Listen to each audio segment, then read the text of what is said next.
They abandoned their poor homeless mother in the village, leaving her to face the harsh realities of life alone.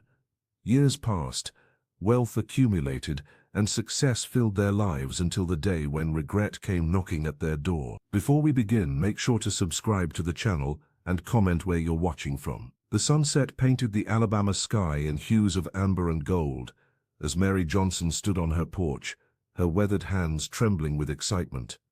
After 5 long years, her sons were finally coming home, not just for their usual brief visits that left her heart aching for weeks afterward, but to take her away from this life of struggle.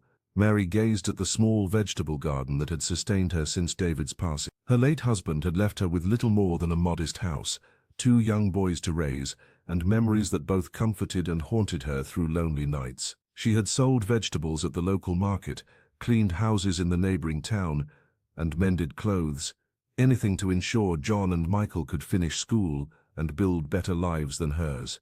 "The boy's done good," she whispered to herself, a smile crinkling the corners of her eyes. Just hours ago, her eldest son's voice had crackled through her old telephone, bringing news that still made her heart race.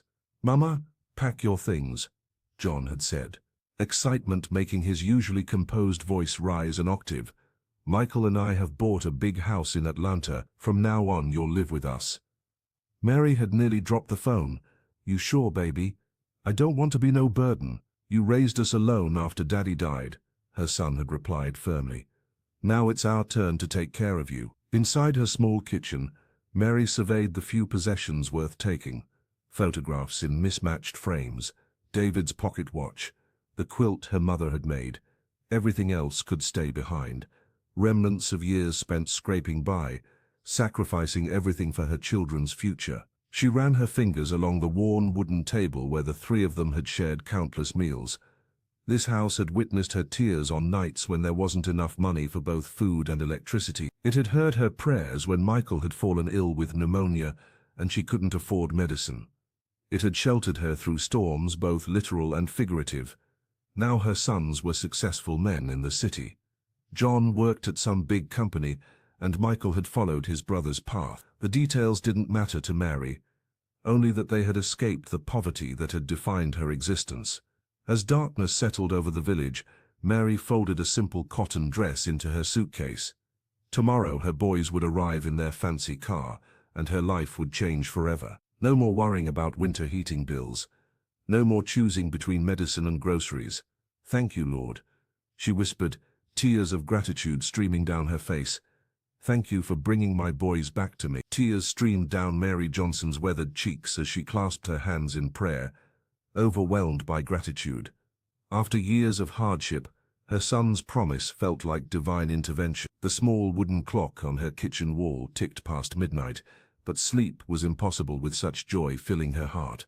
"I must tell Linda," she whispered to herself, wrapping a thin shawl around her shoulders. Though their relationship had grown strained over the years, Mary couldn't imagine not sharing such momentous news with her only sister. The Alabama night embraced her with its familiar warmth as she walked the dirt path connecting their homes. Moonlight cast long shadows across the village, illuminating the hued dwellings that had been her entire world until now.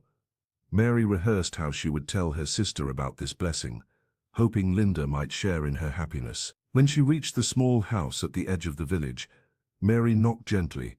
After a moment, Linda Smith appeared in the doorway, her thin frame silhouetted against the dim light behind her.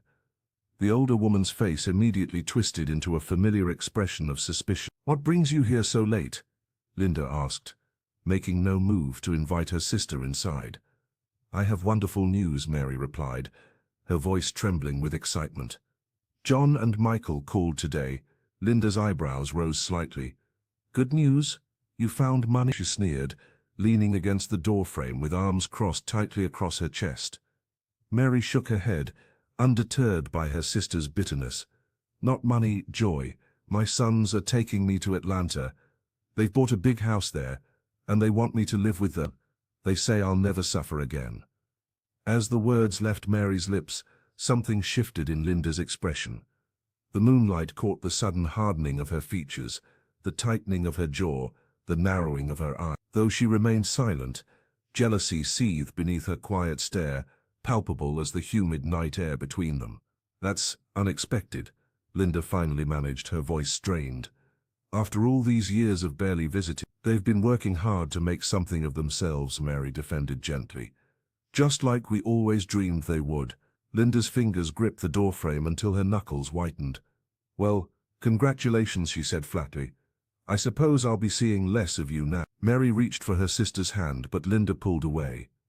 "You could visit us in Atlanta," she offered hopefully. Linda's smile never reached her eyes. "Perhaps," she said, though both women recognized the lie. As Mary turned to leave, she missed the darkness that descended over her sister's face, a shadow deeper than any cast by the pale Alabama moon. After Mary left, Linda Smith sank into her worn armchair, her fingers tapping anxiously against the wooden armrest. The quiet house seemed to mock her with its emptiness. Her sister's news had pierced her like a thorn.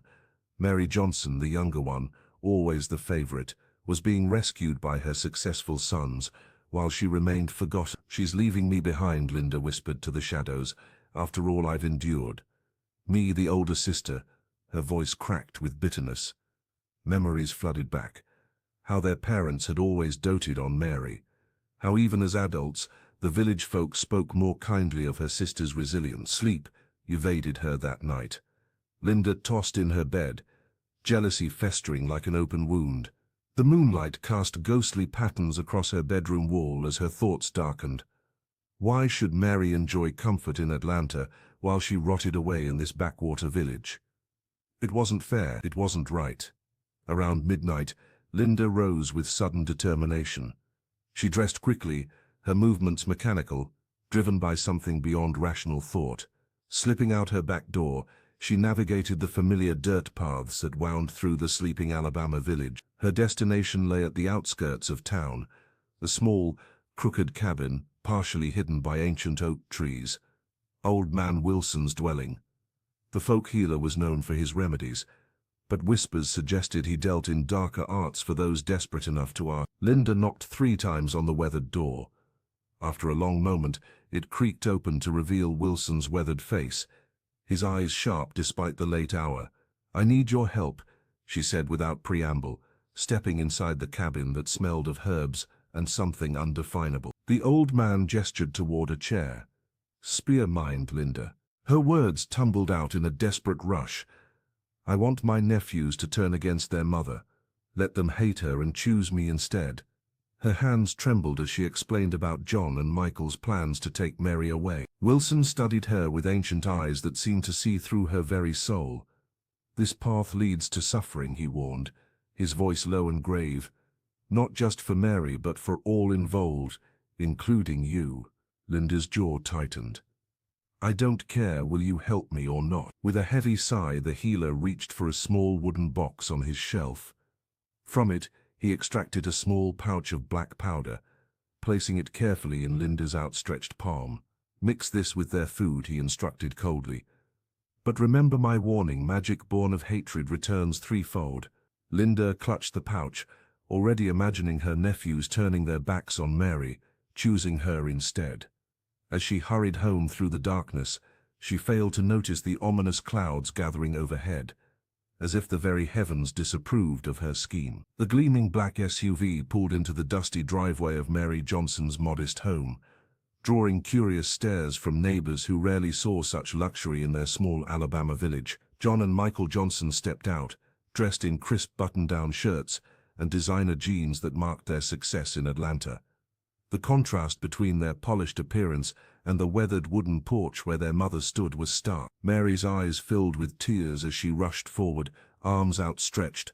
"My boys," she cried, embracing them both at once. Her weathered hands trembled against their backs as she held them close, breathing in the unfamiliar cologne that had replaced the scent of Alabama soil she remembered from their youth. Come in," she urged, leading them into the humble home where she'd raised them alone after their father's death. Inside, the brothers exchanged glances at the familiar worn furniture and the patchwork curtains their mother had sewn by hand years ago. Mary had prepared a feast despite her limited means: cornbread, collard greens, and fried chicken made from her late husband's cherished recipe. As they ate, she beamed with pride, watching her sons savor the home cooking they'd grown up with. "Before we leave," Mary said, wiping her hands on her apron, "we should visit your Aunt Linda. She'd never forgive me if you came all this way without seeing her." Michael's fork paused midway to his mouth. "Do we have to, Mama? We don't have much time and—" "She's my sister," Mary interrupted gently. "Family is family." John sighed but nodded. "For you, Mama. Just a quick visit." They drove the short distance to Linda Smith's house in uncomfortable silence. The older woman was waiting on her porch as if she'd been expecting them, her thin lips stretched into what passed for a smile. "My successful nephews," Linda greeted them, her embrace stiff and formal. "Come in, I've made something special." Inside her dimly lit kitchen, Linda served her homemade fried chicken, insisting they eat while it was hot. "A special recipe," she said, watching them intently as they took their first bites. "It tastes different," John commented, unable to identify the strange aftertaste. Linda's eyes gleamed as she watched them eat, unaware of the black powder from Old Man Wilson's pouch that she'd carefully mixed into the batter. "Different can be good," she replied, satisfaction creeping into her voice as she noticed their expressions beginning to change, a subtle darkness clouding their eyes with each bite they took. John and Michael exchanged uncertain glances as Linda Smith placed heaping portions of fried chicken onto their plates. The aroma was enticing, but something about their aunt's insistence made them uncomfortable. "Eat up, boys," Linda urged, her smile not quite reaching her eye. "I made this special for you." She hovered over them, watching intently until they finally took their first bites. The brothers ate slowly, complimenting the meal out of politeness. Neither noticed the fine black powder mixed into the seasoning, nor how Linda's eyes gleamed with satisfaction as they cleaned their plates. Within minutes, a strange heaviness settled over them. Their thoughts became foggy, memories shifting like sand beneath waves. "You know," Linda said, leaning across the table, her voice dropping to a conspiratorial whisper, "your mother has kept secrets from you all these years." She dabbed her lips with a napkin, eyes never leaving their faces. "This is about your father's death." Michael's brow furrowed. "What do you mean, Aunt Linda? Did Mary ever tell you she was fighting with David that night? The night he supposedly had his heart attack?" Linda's words slithered into their minds, finding purchase in the newly formed cracks of doubt. "I heard them arguing. She was threatening to leave him." John shook his head, trying to clear the fog. "That can't be right. Mom loved Dad. Did she?" Linda pressed, reaching across to touch John's hand. "Then why did she hide his medicine that night? The pills that could have saved him?" The brothers sat in stunned silence. Memories of their childhood rearranged themselves. Their mother's tears at the funeral now seemed performative rather than genuine. Had they misunderstood everything? "Think about it," Linda continued, pouring them sweet tea laced with more of the powder. "Why do you think I've stayed in this village all these years? To keep an eye on her. Your father made me promise to watch over you boys if anything happened to him. He suspected she might. She let the implication hang in the air." Michael's hands trembled as he set down his glass. "But Mom sacrificed everything for us. Or did she keep you close out of guilt?" Linda countered. "Your father left insurance money enough to send you both to college without her having to work those odd jobs she complained about." The brothers' hearts grew heavier with each word. The spell worked its dark magic, twisting their memories, planting seeds of suspicion where love and gratitude had flourished only hours before. As they prepared to leave, Linda hugged them tightly. "I'm only telling you this because you deserve the truth. Family should protect family." Her words echoed in their minds as they walked back to their mother's house, their steps slower, their thoughts darker with each passing moment. Mary Johnson stood on her porch, a single weathered suitcase by her feet, and hope illuminating her tired face. She had spent the morning preparing a special meal for her sons, the last one she would cook in this humble home. Her fingers trembled slightly as she smoothed down her best dress, the one she had saved for church and special occasions. When John and Michael returned from Linda's house, something had changed. The warmth that had filled their eyes earlier that day had vanished, replaced by a cold, distant look that sent chills down Mary's spine. John Johnson's face was hard as stone, his jaw clenched tight. Michael kept his gaze fixed on the wooden floorboards, shoulders hunched, as if carrying an invisible burden. "Is everything all right?" Mary asked, her voice small against the heavy silence. John cleared his throat. "We need to talk, Mama." The formal way he addressed her, not the affectionate ma he usually used, made her heart sink. "What is it, son?" she asked, reaching for his hand. He pulled away, taking a step back.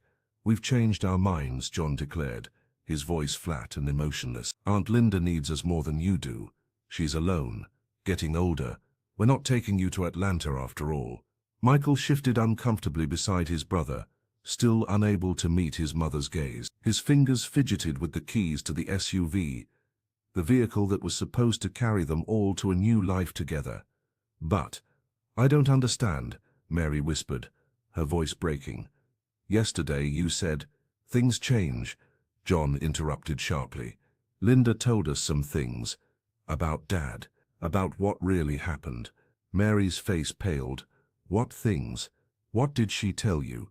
Instead of answering, John turned away. "We should go. We have a long drive back to the city." Michael finally looked up, conflict evident in his eyes. For a moment it seemed he might speak up, might challenge his brother's decision. But the moment passed, and he followed John down the steps toward their vehicle. Mary stood frozen, watching her sons, the children she had raised alone, had sacrificed everything for walk away without a backward glance. The suitcase beside her, packed with her few precious belongings, now seemed like a monument to her foolishness, to her broken dreams. As the SUV pulled away, kicking up dust from the rural Alabama road, Mary sank to her knees on the porch, her heart shattered into countless pieces. The evening shadows grew longer around her, leaving her alone with her packed bags and the crushing weight of abandonment. The weight of abandonment pressed down on Mary Johnson as she stumbled through the village that night, her vision blurred by tears. She found herself drawn to the small cemetery where her beloved David had been laid to rest years ago. The moonlight cast long shadows across the weathered headstones as she collapsed before her husband's grave, her fingers tracing the engraved letters of his name. "Oh, David," she whispered, her voice breaking. "Our own flesh and blood have turned against me. Linda has poisoned their minds with her lies." Mary pressed her forehead against the cold stone. "They left me behind, David. Our boys, who we raised with so much love, believed her words over everything I've ever done for them." Her shoulders shook with sobs that echoed through the silent graveyard. "I don't have the strength to fight these lies. Please give me justice. Give me strength." The widow remained there until dawn broke over the horizon, her prayers and tears mingling with the morning dew. When she finally rose, something inside her had changed. Not hope, but a quiet resignation that settled in her bones like winter frost. In the days that followed, Mary became a shadow in her own community. The rumors Linda had spread traveled quickly through the small Alabama village, poisoning minds against the woman who had never been anything but kind to her neighbors.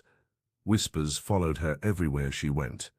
"She's a witch," one woman hissed to another as Mary passed the general store. "I heard she cursed her own husband," added another, not bothering to lower her voice. The shopkeepers who had once greeted her warmly now refused to serve her. At the village market, the fruit vendor turned his back when she approached his store. The bakery owner claimed to be sold out whenever Mary appeared at her door, despite the fresh loaves visible behind the counter. Each rejection cut deeper than the last. Yet Mary endured the cruelty with silent dignity.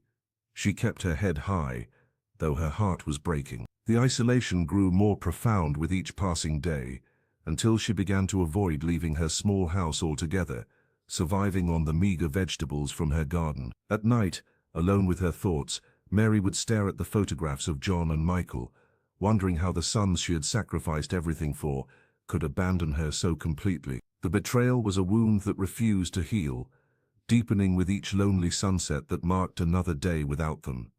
The summer heat beat down mercilessly as Mary Johnson made her way to Wilson's General Store. Clutching her worn canvas bag, her meager savings jingled in her pocket, just enough for bread, milk, and perhaps a small cut of meat. The past week had been unbearable. Whispers followed her everywhere, poisoning the community she'd called home for decades. "I need these items, please," Mary said softly, placing her short list on the counter. The shopkeeper, Tom Wilson, a man who had known her for 30 years, whose children she had babysat, looked through her as if she were invisible. "We don't serve your kind here anymore," he muttered, loud enough for the other customers to hear. "Linda told us what you did to your poor husband. Witchcraft, they say." Mary's face flushed with shame. "Tom, you've known me all your life. You know I loved David with all my heart." "Get out," he hissed, pushing her list away, "before I call the sheriff." The other patrons stared, some with pity, others with disgust. Mary backed away, her dignity in tatters, and stumbled out into the blinding sunlight. Her legs trembled beneath her as she collapsed onto a bench outside, tears flowing freely down her weathered cheeks. "What have I done to deserve this?" she whispered to herself, her thin shoulders shaking with each sob. "My own sons believe I'm wicked. Now the whole village turns against me." "Mama, why are you crying?" The voice was gentle, unfamiliar. Mary looked up to see a young woman standing before her, concern etched across her face. Grace Walker, the daughter of the new family that had moved in last spring. She was home from college for the summer. Mary remembered hearing about her graduation. "It's nothing, child." Mary tried to compose herself, wiping tears with the back of her hand. Grace sat beside her, placing a gentle hand on Mary's arm. "That didn't look like nothing to me. I saw what happened in there." Something in the young woman's voice, genuine compassion without judgment, broke the dam within Mary's heart. The words poured out: her son's abandonment, Linda's betrayal, the village turning against her. Grace listened intently, her brow furrowed with indignation. When Mary finished, the young woman stood up with determination. "Wait here," she said firmly. Minutes later, Grace emerged from the store with 2 full bags of groceries. "My parents always taught me to recognize goodness in people," she explained, helping Mary to her feet. "And everyone in town knows you've never been anything but kind and hard-working." For the first time in days, Mary felt a flicker of hope ignite within her chest. Someone still believed in her worth when the world had turned its back. Grace Walker gently guided Mary Johnson back to a wooden bench outside the village shop. The young woman's kind eyes reflected genuine concern as she sat beside the trembling older woman. "Not everyone believes those lies, Mrs. Johnson. My family knows you're a good woman," Grace assured her, placing a reassuring hand on Mary's shoulder. "My parents have always spoken highly of how you raised your boys alone after your husband passed." Mary looked up, tears streaming down her weathered face. For the first time since her sons had abandoned her, someone was showing her kindness instead of scorn. The relief was overwhelming. "God bless you, child," Mary whispered, her voice breaking. "You don't know what this means to me. The whole village has turned against me because of Linda's stories." Grace shook her head firmly. "My father always said you were the hardest working woman in Alabama. The way you sold vegetables and took any job to put John and Michael through school, that's not someone who deserves to be treated this way." The strawhead. The college graduate stood up with determination. "Let me help you with your groceries. What did you need to buy today?" Mary hesitated, embarrassed by her situation, but Grace's genuine smile convinced her to accept the help. Together they entered the shop, where the owner's hostile glare quickly softened when he saw Grace accompanying Mary. He reluctantly served them, unable to refuse the daughter of a respected family. As they walked back to Mary's humble home, Grace carried the grocery bags while listening intently to fragments of Mary's story. The young woman's face showed genuine outrage at how John and Michael had left their mother behind after Linda's manipulation. "I'll come visit you every day," Grace promised as they reached Mary's door. Nobody should face this kind of isolation alone. Mary's eyes welled with fresh tears, but these were different from the bitter ones she'd shed at David's grave.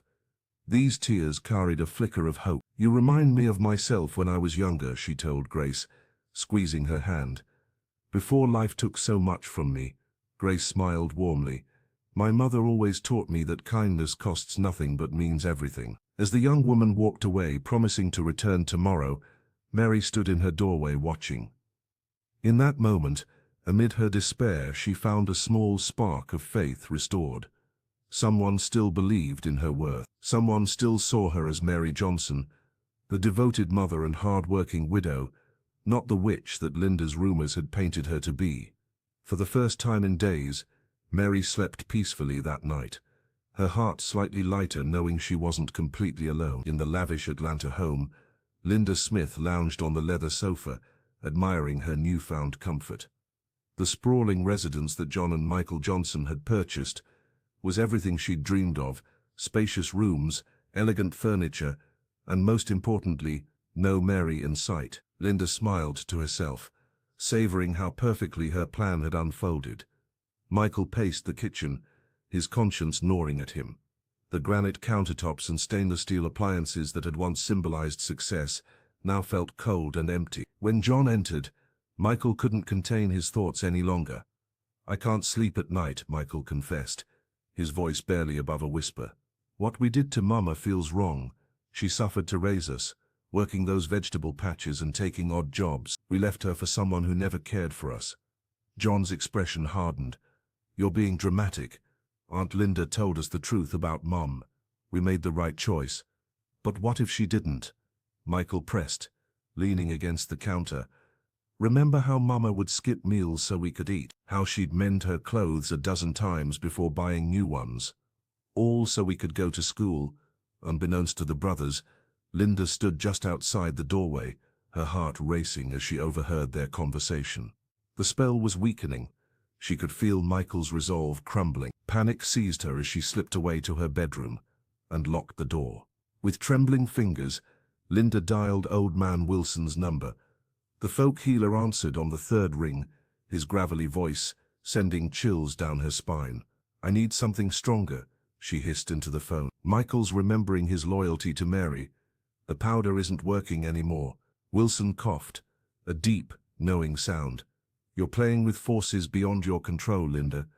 The brothers' bond with their mother runs deeper than you realize."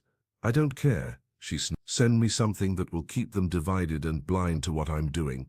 I deserve this life, not Mary." There was a long pause before Wilson responded, his tone ominous. "This magic is dangerous. Consequences will come. The universe demands balance. What you take must eventually be repaid." Linda clutched the device tighter. "Just tell me what to do." As she hung up, Linda glanced at the framed photo of John and Michael on her nightstand. Soon, she thought, they would be completely under her control. Mary would remain forgotten in that pathetic village, while she, Linda, would enjoy the life of luxury she'd always deserved. Little did she know that fate had already begun weaving a different outcome, one that would shatter her carefully constructed world of lies. Linda Smith paced the floor of John's spacious Atlanta home, her fingernails digging into her palms. She had overheard the brothers talking, felt their resolve weakening. Michael's doubts were spreading to John like a contagion, threatening everything she'd schemed for. That night, she slipped away to make a frantic call to Old Man Wilson. "The spell is wearing off," she hissed into her phone. "They're remembering their mother with fondness. I need something stronger." "What exactly do you want?" the folk healer asked, his voice crackling through the connection. "Turn them against each other," Linda demanded. "Brother against brother. If they're fighting, they won't have time to question what I've done." A heavy silence filled the line before Wilson responded. "I can do this, but the price will be steep. Magic that breaks blood bonds demands payment in kind." "I don't care about the cost," she snapped. "Just do it." The old man sighed. "Very well, expect a package tomorrow. But remember my warning, this magic carries consequences that will return to you threefold." Linda hung up, dismissing his caution. She'd come too far to turn back now.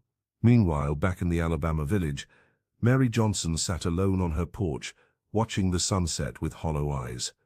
The whispers and stares of her neighbors had driven her into isolation. Her vegetable garden, once her pride, lay neglected, mirroring her broken spirit. A gentle voice called out, breaking through her melancholy. "I brought dinner," Grace Walker announced, climbing the steps with a covered dish. The young woman's visits had become Mary's only comfort in the weeks since her son's betrayal. "You shouldn't trouble yourself," Mary protested weakly, though gratitude shone in her tired eyes. Grace set the food down and took Mary's weathered hands in her own. "It's no trouble. Besides, I enjoy our talk." That evening, as they shared the meal, Grace convinced Mary to take a walk through the village. "People can gossip all they want. she said firmly. "But you've done nothing wrong, and hiding only makes them think you have." For the first time in days, Mary ventured beyond her yard, her back straightening with each step. Some villagers turned away, but others nodded in greeting, their earlier suspicions softening at the sight of the respected college graduate by her side. "Small steps," Grace whispered encouragingly as Mary hesitantly returned a neighbor's wave. That night, Mary slept peacefully for the first time since her sons had left. Grace's unwavering support had become the lifeline pulling her from despair's depths, a reminder that even in darkness, light could find its way through. The tension in the Atlanta house had become unbearable. Michael Johnson paced the living room, his conscience eating away at him like acid. Every night he'd wake in cold sweats, his mother's face haunting his dreams. Meanwhile, Linda Smith's influence had grown more insidious, whispering poison into John's ear whenever the brothers seemed to reconnect. "We need to call Mom," Michael finally said one evening, his voice breaking the uncomfortable silence. John looked up from his laptop, eyes narrowed with suspicion. "Why? So you can abandon us too?" The coldness in his tone was new, a product of Linda's latest manipulations. "Abandon you? She's our mother, John. The woman who worked 3 jobs to put us through school." Michael slammed his fist against the wall, rattling a framed photo of their childhood. "She never wanted us to succeed," John countered, repeating Linda's fabrications verbatim. "Aunt Linda told me everything about how she tried to keep us in that village forever." The argument escalated until John shoved his younger brother, sending him crashing into the coffee table. As Michael picked himself up, he saw a stranger wearing his brother's face, a man twisted by lies and dark magic. "I'm done," Michael whispered, wiping blood from his lip. "This isn't you anymore. It's whatever she's done to you." That night, he packed a single suitcase and slipped away while John and Linda slept. The drive back to Alabama was long and tear-filled, his heart breaking with each mile that brought him closer to the mother he had betrayed. The village looked smaller than he remembered. Mary's modest house stood at the end of the dirt road, its weathered boards a testament to her struggles. When she opened the door, her eyes widened in disbelief. "Michael," she whispered, her thin frame silhouetted against the morning light. He collapsed into her arms, sobbing like a child. "I'm sorry, Mama. I know the truth now. Aunt Linda poisoned our hearts. She turned us against you with her lies and something else. Something I can't explain." Mary Johnson pulled her son close, her forgiveness immediate and complete. She recognized Old Man Wilson's handiwork in her son's behavior. The village whispered about his powers, but none of that mattered now. Her boy had returned. "Hush now," she soothed, stroking his hair as she had when he was small. "A mother's love doesn't break so easily." That night, as Michael slept in his childhood bed, Mary knelt beside him, thanking God for bringing at least one of her sons back to her. Her love had never wavered, not even in her darkest hours of abandonment. Michael Johnson knelt in the soil of his father's land, sweat dripping from his brow as the Alabama sun beat down mercilessly.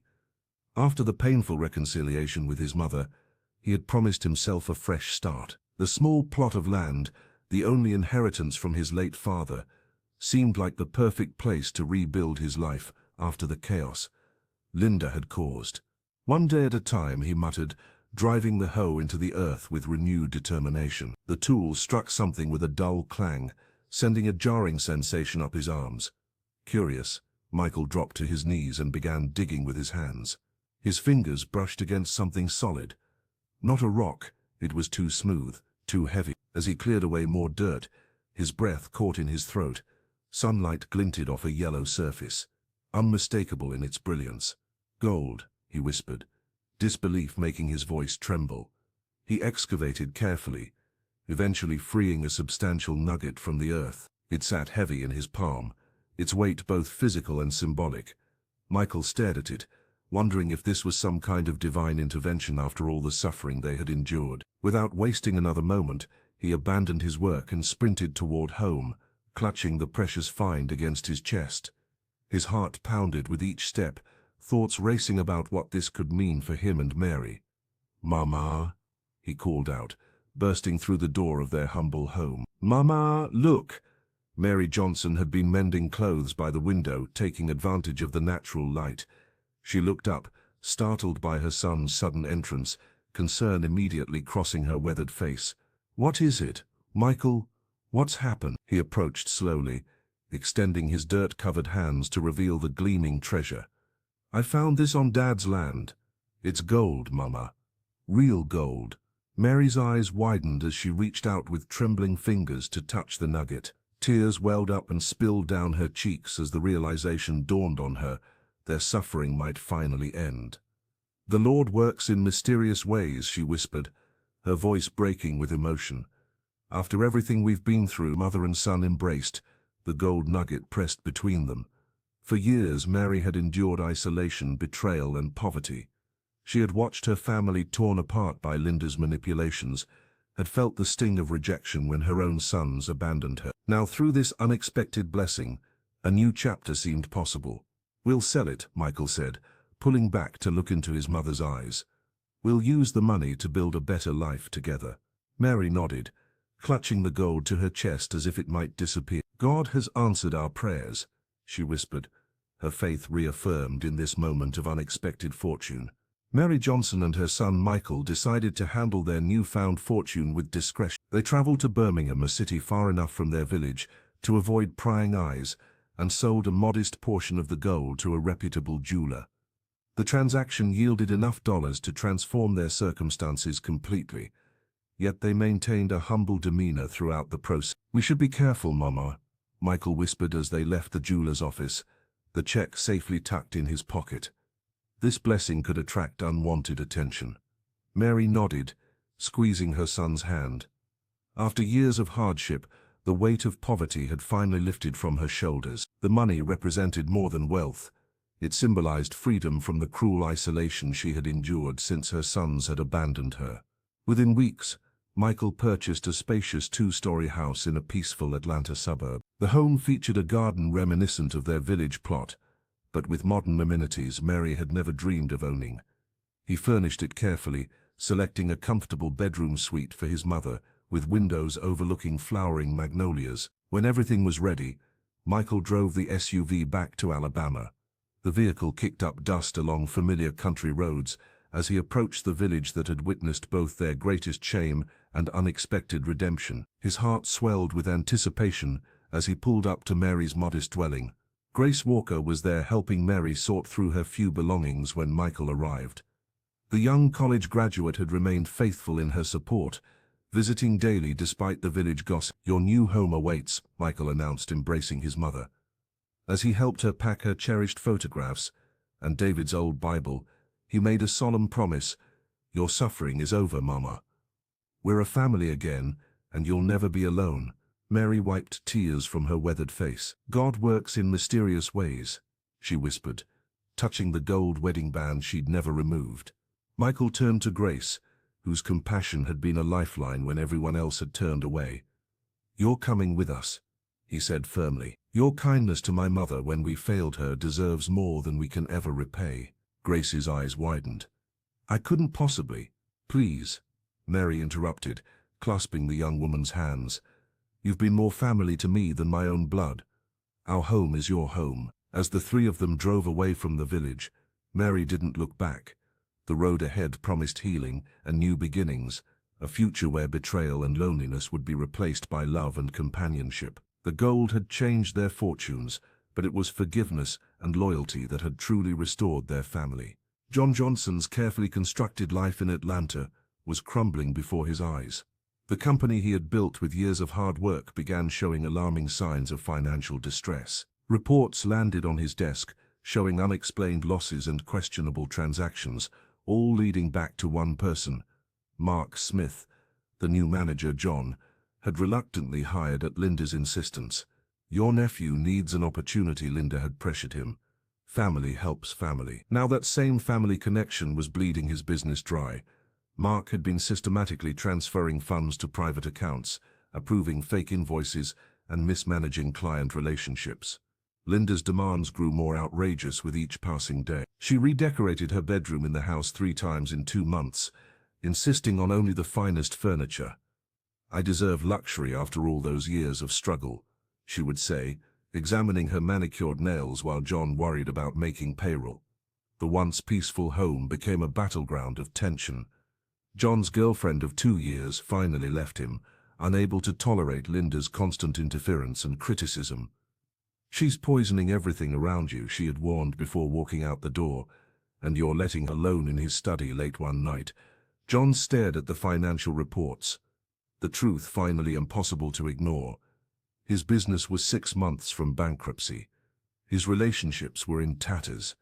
The success he had sacrificed everything for, including his own mother, was evaporating. That night, exhausted and troubled, John fell into a fitful sleep. In his dreams he stood in a vast, empty space. His father, David Johnson, appeared before him, not speaking but pointing urgently toward a heartbreaking scene. Mary, his mother, weeping silently, heavy chains binding her to a dark corner. Her once bright eyes were hollow with sorrow, her hands reaching out for help that never came. Above this pitiful sight, seated on an ornate throne made of twisted metal and broken promises, sat Linda Smith. His aunt's laughter echoed through the dreamscape, cruel and triumphant. "You chose me," she cackled, "and now everything you love will turn to dust." John tried to run to his mother, but his feet wouldn't move. He called out, but no sound emerged from his throat. The helplessness was suffocating. He woke with a violent start, sweat soaking his sheets, his heart hammering against his ribs. The dream clung to him like a physical presence, forcing him to confront a terrible truth. He had abandoned the one person who had sacrificed everything for him, all for the empty promises of wealth and status. Sitting alone in the darkness, John covered his face with trembling hands as regret washed over him in crushing waves. John Johnson stood in the living room, his patience finally exhausted. "Enough, Linda. I've given you everything, but these demands have to stop." His aunt's latest request for a beachfront property and luxury vehicles for herself and Mark had pushed him over the edge. Linda Smith's eyes narrowed dangerously. "After everything I've done for you? You ungrateful boy." She jabbed a finger toward his chest. "Your mother abandoned you. I'm the only real family you have." "That's not true," John replied, memories beginning to surface through the fog that had clouded his mind for months. "Something isn't right. I remember Mom differently." Linda stormed out, slamming the door behind her. The confrontation had awakened something in John, doubt about everything his aunt had told him. That night, he found financial records showing how Mark had been systematically draining company accounts, transferring funds to offshore holdings. Panicked by John's rebellion, Linda drove to the outskirts of Atlanta, seeking a practitioner more powerful than Old Man Wilson. The woman lived in a modern apartment that belied her reputation as a formidable spiritual worker. "I need something stronger than before," Linda whispered, placing a thick envelope of cash on the table. "My nephew is becoming difficult. I want everything he owns." The healer's eyes widened at the request. "This is dark work. The consequences." "I don't care about consequences," Linda snapped. "Just give me what I need." Later that evening, Linda prepared the ritual in her bedroom, arranging black candles in a circle around John's photograph. She didn't hear Mark enter the house, didn't notice him watching from the doorway as she sprinkled the deadly powder and chanted words of destruction. "Mom? What are you doing?" Mark's voice broke her concentration at the critical moment. Linda spun around, the spell's energy crackling in the air between them. "Get out," she screamed, but it was too late. The interrupted incantation rebounded, engulfing both mother and son in a wave of chaotic energy. Their eyes glazed over instantly. Mark began laughing uncontrollably, while Linda clawed at invisible terrors only she could see. They stumbled through the house, knocking over furniture, breaking mirrors before bursting through the front door and into the street. The delivery truck driver swerved desperately, but couldn't avoid the two figures who ran directly into his path. The impact was immediate and fatal. When John received the call from authorities, he felt numb rather than grieved. As police investigators searched Linda's home, they discovered evidence of her manipulations, journals detailing her jealousy of Mary, instructions from folk healers, and plans to take everything from John. The truth crashed down upon him like a physical weight. What had he done to his mother? What kind of monster had he become? With Linda and Mark gone, it was as if a fog lifted from John Johnson's mind. He sat alone in his Atlanta home, memories flooding back with merciless clarity. Every cruel word he had spoken to his mother, every moment of betrayal, every tear she must have shed. All of it crashed upon him like a physical weight. "What have I done?" he whispered, his voice breaking in the empty house. The business he had built was crumbling, but that seemed insignificant compared to the family he had destroyed. John fell to his knees beside his bed, tears streaming uncontrollably down his face. He remembered Mary's weathered hands that had worked tirelessly to provide for him and Michael after their father died. He recalled her hopeful smile when they arrived in that gleaming SUV, promising her a better life, a promise he had shattered within hours. "I abandoned her," he sobbed, pounding his fist against the floor. "My own mother who sacrificed everything for us." Sleep eluded him that night. By dawn, John had made his decision. He packed a small bag, locked up his house, and began the drive back to Alabama. The journey felt endless, each mile a reminder of his shame. What would he say? Would she even speak to him? Did he deserve forgiveness? The familiar landscape of his childhood village appeared on the horizon as afternoon faded into evening. John's hands trembled on the steering wheel as he navigated the narrow roads leading to his mother's humble home. When he finally arrived, his heart sank. The small house stood silent and empty, windows dark, the garden untended. No smoke rose from the chimney, no light welcomed him home. John stepped out of his vehicle, approaching slowly as if in a dream. He knocked, though he could already sense no one would answer. The door creaked open at his touch, unlocked and abandoned. Inside, dust had settled on the few remaining pieces of furniture. Mary's rocking chair still sat by the window, but her personal belongings were gone.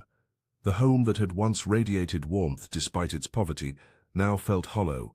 A flicker of hope stirred in his chest. Perhaps she hadn't left forever. Perhaps she was staying with a neighbor, or had gone to visit someone. Maybe, just maybe, he wasn't too late to make amends.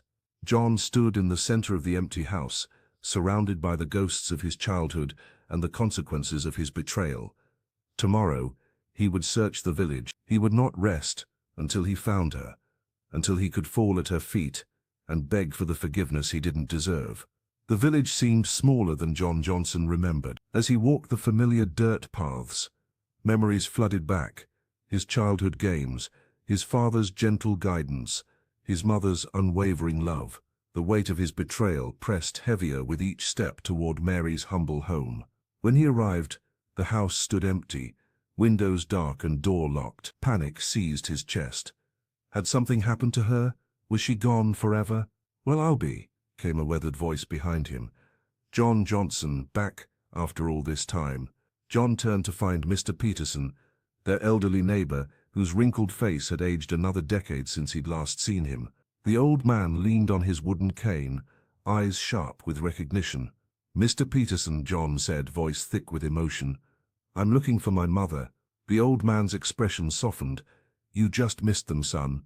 Your brother struck gold, and I mean that literally." He chuckled, shaking his head in wonder. "Michael found actual gold on your father's land while working the soil. Changed everything for them." John stood speechless, struggling to process this unexpected turn of events. "Your brother sold some of it and bought your mama a beautiful house in Atlanta," Mr. Peterson continued. "Quite the miracle after everything she suffered. The whole village talked about it for weeks. They left about a month ago. Your mother, Michael, and that sweet girl Grace who'd been helping your mama when nobody else would." "Grace?" John asked, unfamiliar with the name. "College girl who stood by your mother when the rest turned their backs. I hear she and Michael are quite taken with each other now." Tears welled in John's eyes. While he'd abandoned his mother to isolation and poverty, a stranger had shown her compassion. The shame was overwhelming. "Do you have any way to contact them?" John asked desperately. Miss Peterson nodded, reaching into his pocket for a small notebook. He scribbled a number on a torn page. "Michael left this in case anyone needed to reach them. I suspect he meant it for you, should you ever return." John's hand trembled as he accepted the paper, staring at the digits that represented his last chance at redemption. "Thank you," he whispered. Alone in his rental car, John stared at his phone for nearly 20 minutes before finding the courage to dial. Each ring seemed to last an eternity as he waited, heart pounding, for his brother's voice on the other end. John Johnson clutched his phone with trembling hands, his heart pounding as he dialed his brother's number. The weight of his betrayal pressed down on him like a physical force. When the line connected, he could barely speak. "Michael, it's me, John," he stammered, tears streaming down his face.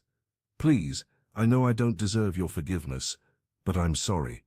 I was blind. I let Linda destroy our family. Please, let me see you and Mama." The silence on the other end stretched for what felt like eternity. John held his breath, terrified his brother would hang up.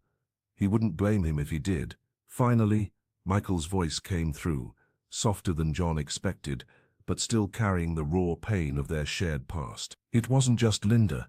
We both made choices, John." "I know," John whispered, wiping his eyes with his sleeve. "And I'll regret mine for the rest of my life." Another pause, then Michael sighed. "Come to Atlanta. Mama and I are waiting for you." He gave the address before ending the call, leaving John standing there, stunned by this unexpected mercy. The drive to Atlanta felt both endless and too short. John rehearsed apologies in his mind, knowing nothing could truly make amends for abandoning Mary after all her sacrifice. The navigation system guided him through unfamiliar neighborhoods until he turned onto a tree-lined street of beautiful homes. When he pulled up to the address Michael had given, John sat in his vehicle for several minutes, gathering courage. The house before him was magnificent, 2 stories of elegant stonework with large windows and a sweeping driveway. It was bigger and more beautiful than he'd ever dreamed possible for his family. This was what gold from their father's land had provided, the security and comfort Mary had deserved all along. The irony wasn't lost on him that he'd left her behind for wealth, only to discover true riches had been waiting in their humble village all along. With shaking legs, John walked to the front door. Each step felt heavier than the last. What right did he have to be there? What could he possibly say to make things right? Before he could knock, the door swung open. Michael stood there, his expression unreadable. Behind him, Grace Walker, the young woman who had shown Mary kindness when everyone else turned away, watched cautiously. "You came," Michael said simply, stepping aside to let his brother in. John nodded, unable to speak past the lump in his throat. He had come home, though he wasn't sure he deserved to call it that anymore. The evening sun cast golden light through the windows of the spacious Atlanta home as Mary Johnson stood at the door, her weathered hands trembling slightly. When she saw John, her firstborn, standing there with tears streaming down his face, her heart swelled with a love that had never diminished, not even in her darkest hours. "Mama," John whispered, his voice breaking as he fell to his knees on the polished hardwood floor. "I don't deserve your forgiveness. What I did was unforgivable." Mary gently placed her hands on his shoulders, lifting him up. Her eyes, once dulled by betrayal and loneliness, now shone with compassion and wisdom earned through suffering. "A mother never stops loving her child," she said softly, wiping his tears away. "I forgave you the day you left. My heart has been waiting for you to come home." Michael appeared behind her, hesitating for just a moment before stepping forward to embrace his brother. The tension that had divided them melted away as they stood in the entryway, 3 souls reconnected after a journey through darkness. "I thought I'd lost you both forever," John confessed, his shoulders shaking with sobs. Grace Walker entered the room, her college education and compassionate nature having guided her to become not just Mary's savior in her darkest hour, but now Michael's fiancée. She carried a tray of sweet tea, a small gesture of Southern hospitality that symbolized so much more: acceptance, family, home. "Welcome home," she said simply, offering John a glass. That evening they gathered around the dining table in their new house, far grander than anything Mary had ever imagined owning. As they shared a meal together, stories flowed freely, painful memories acknowledged rather than buried, laughter eventually replacing tears. "The gold we found was a miracle," Michael explained, reaching for Grace's hand. "But finding our way back to each other is the real treasure."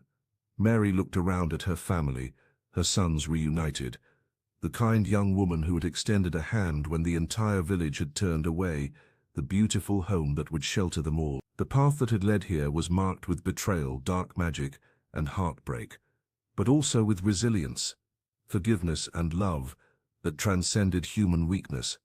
"Family isn't just about blood," Mary said, her voice steady and sure. It's about who stands by you in your darkest hour, who lifts you when you fall, and who forgives when forgiveness seems impossible. Outside, the Atlanta skyline glittered as night fell, a far cry from the humble Alabama village where their story began. But in that moment, surrounded by love and second chances, they knew they were exactly where they were meant to be. Together, healing, beginning anew.